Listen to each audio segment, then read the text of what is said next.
maintenant, on va passer aux conseils non médicamenteux. Donc, comme Fiona vous en a parlé, c'est une pierre vraiment angulaire du traitement.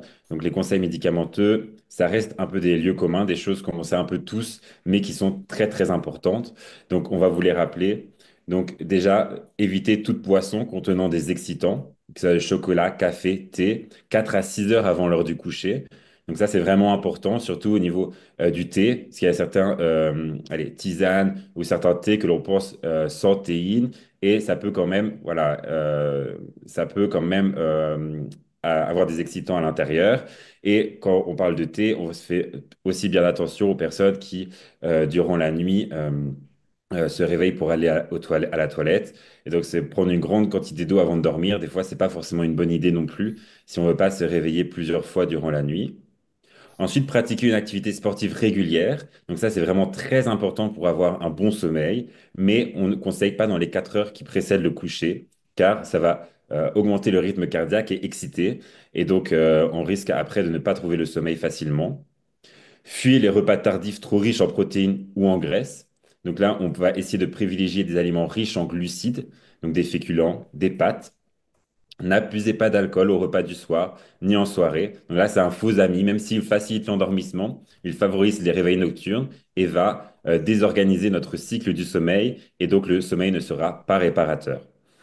Ensuite, on a, pareil que pour l'alcool, ne pas fumer avant d'aller au lit, car la nicotine est un fort stimulant, et donc il peut empêcher l'endormissement et dérégler le sommeil. Veiller à bien ventiler la pièce pour assainir et renouveler l'air ambiant, c'est très important. Ensuite, on va aussi insister sur la literie, de bien choisir un bon oreiller, car à lui seul, il peut améliorer la qualité du sommeil. En fait, selon son épaisseur, voilà, selon la position que prend le corps quand il dort, on peut avoir des besoins plutôt spécifiques. Donc ici, on peut miser sur un oreiller à mémoire de forme qui épousera donc la forme de votre tête et de votre cou, et donc qui pourra vous permettre de mieux dormir. Et ensuite, on va favoriser les activités relaxantes pour préparer le sommeil comme la lecture ou alors l'écoute de la musique, et fuir les écrans. Donc on sait que les écrans vont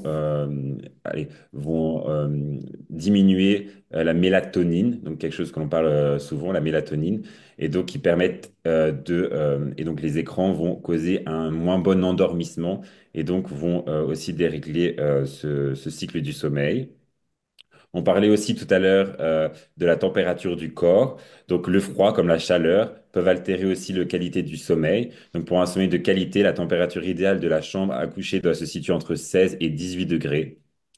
Donc, et aussi, on va conseiller de ne pas vérifier l'heure à tout bout de champ. Cela ne fait que vous énerver de plus, et là, vous allez rentrer dans un cercle vicieux. Donc, comme je vous l'ai dit tantôt, l'endormissement est une phase qui doit durer 5 à 20 minutes. Donc, si jamais vous voyez que ça fait déjà 20 minutes que vous êtes au lit, que vous n'arrivez pas à dormir, que vous avez le réveil à côté, que le temps ne passe pas, que vous commencez à vous énerver, le mieux, c'est de sortir du lit, de faire un tour, de faire une activité, euh, voilà, de se poser un peu dans son canapé. Voilà. Et après, retourner au lit quand la fatigue revient, pour vraiment que le lit soit un lieu d'endormissement et que vous ne tourniez pas au lit pendant plusieurs dizaines de minutes.